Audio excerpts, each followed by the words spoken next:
that game and me having to get out of there. So thank y'all. Far away. Well, speaking of that, how tough is it for you guys to be able to go through something like that, and kind of how did that day unfold for you? Yeah, I didn't know about it until after the game. Coach Reed actually told me in the tunnel after the game, and it was shocking. He was a great man, and he was a great stepdad for Brittany, and I know that she's back home now with her mom and her family, and so hopefully I'm still sending my prayers to them, but I'll be here during the week and be able to see them hopefully on Thanksgiving break. Patrick, what are your thoughts about the movement of the game from Mexico to LA now? Yeah, I mean, it's disappointing for sure, just because I just seeing that environment and seeing the fan base and how excited they were for the game. I mean, you wanted to get out there and be in front of all those people and be able to show them the American football and everything that we're doing here. But we're still going to be excited to play on Monday night in LA, and that will be another great environment for us to get to go out and play against a really good team. How excited are you to play another 9-1 team? You know Marcus Peters. You know everybody knows about their offense, defense, just like with the Chiefs. It's like two heavyweights matching up. How excited do you get about a game like that? Yeah, you're very excited. I mean, first off, it's Monday night, so you're going to be like the only thing on TV. You're going to get to play against a really, really good team, and every aspect of it. They're good special teams, they're good defense, good offense, and when you play in this league, you want to play against the best, and getting to compete against a team like this is going to be a great challenge for us, and we're going to go out there and compete. You know Marcus Peters, and he knows you. What are you expecting? To see something different from each other? Or?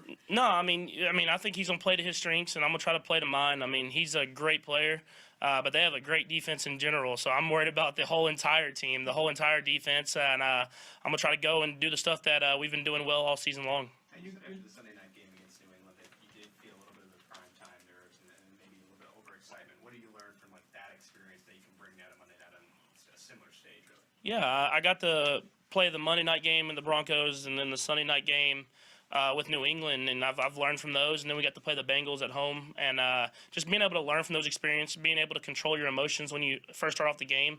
I mean, you don't want to try to do too much. I mean, that's the biggest thing about this whole season. You just try to get into all the playmakers that we have hands and let them make all the plays. Are there any strategies that you have to just not get a little overhyped given the stage? Just stay within yourself. I think just the more experience you have playing in the big-time games, you start figuring that out. And I feel like the Bengals game was good for me, just being able to go out there and be comfortable within the offense and just do what I've done all season long. And I know a lot of players have said, treat it like any other game, prepare the same way. Once you're out there, once the ball snapped, when it's a game like New England, one of those big-time opponents is, big game as you say, do you change in the moment? Do you start measuring yourself against the better opponents there? Not necessarily. I mean, you want to compete against these teams because, they're going to be the teams that are there at the end of the season. And you want to make sure that you can go out there and compete. And we're just going to try to stay within ourselves. And hopefully doing the same stuff that we've done this entire season, we can come out with a win in the end. What did you enjoy most about going against Marcus when you were doing scout team last year, given sort of the back and forth that you guys could have given on Monday? Yeah, I mean, it's just the passion and how he competes. I mean, he's a really talented player, but he goes out there every single day and he competes, and he loves this game. And so being able to play against guys like that, just like the rest of their defense with Aaron Donald and Sue and Joyner and all those guys, I mean, they have a lot of guys that love football and love to compete, and you get to play against the best. Was there any trash talking when you're on scout team? Do you do that in practice? I never did on scout team. I mean, you kind of have to know your role when you're on that scout team and just do what the card says. And so he's someone that he makes plays, it seems like, every single week. And so I got to go out there and just try to perfect my game as he was perfecting his. How often did he pick you off during the scout team? Do you remember?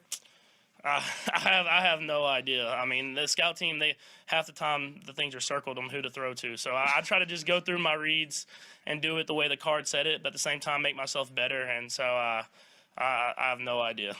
Patrick, back to the game in Mexico. Did you have something special prepared for the game in Mexico? I don't know, family traveling with you or friends or something like that?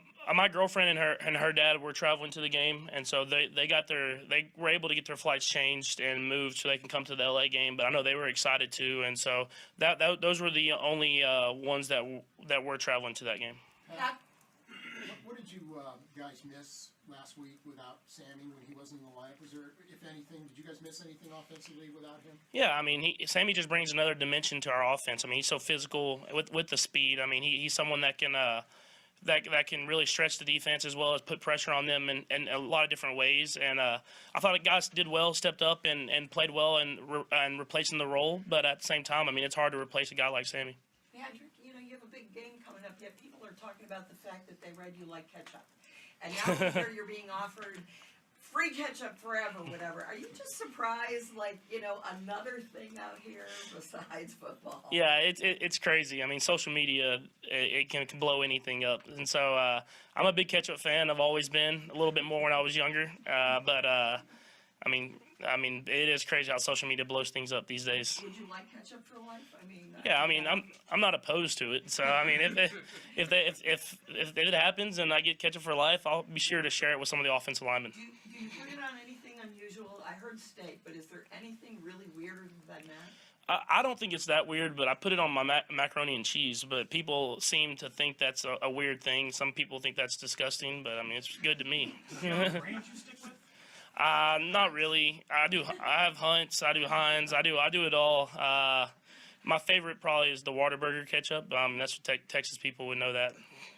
Patrick, you have a lot of emotions after Sunday's game, but have you had a chance to think about breaking Dawson's record? Yeah, I mean, I got to talk to Lynn and talk to him about. I mean, he was so far advanced in his time for that record to stand this long. I mean, you throw 30 touchdowns in today's league where there's a lot more passing, and you're still having a great season. And so for him to be that advanced, and I mean, he won a Super Bowl here. I mean, he's one of the best quarterbacks to ever play. And so it is really an honor to be able to even be close and mention into his name with just a single season record like that. Pat, given the sacks you took last week and given their front, Donald, Sue, et cetera, do you guys feel like you're making strides within the week to prepare for that? Yeah, I mean, that Cardinals defense was good. I mean, they had a lot of really good players. Chandler Jones, Peters, and all those guys that were on that D line were good players. And so, I mean, we're facing another good D line. I feel like we faced a ton of good D lines this year, and I feel like our offensive line has played well the entire season. I mean, I have to work on getting the ball out of my hand too. So I was a lot of check downs that I could have hit, that could have got first downs, and I kind of got a little greedy and tried to go for the big shot on a couple too many plays. Did your body feel slightly different after that game versus other games this year, just because it was 5 sacks versus the normal 1 or 2 you take?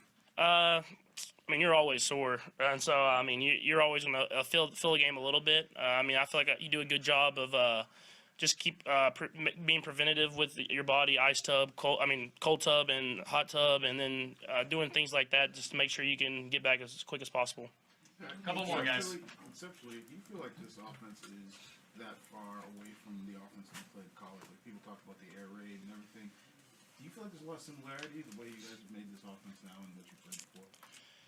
I mean, there's a few similarities. I feel like we do a lot more, just because you're able to move around personnel groupings and stuff that I didn't have in college with the tight ends and the fullbacks and stuff like that. I mean, there's concepts where guys are kind of getting in the same areas, but the formations and how people get to those places are definitely different. It's going to be more complicated for you as a quarterback playing in the Rams house instead of a neutral stadium like Mexico.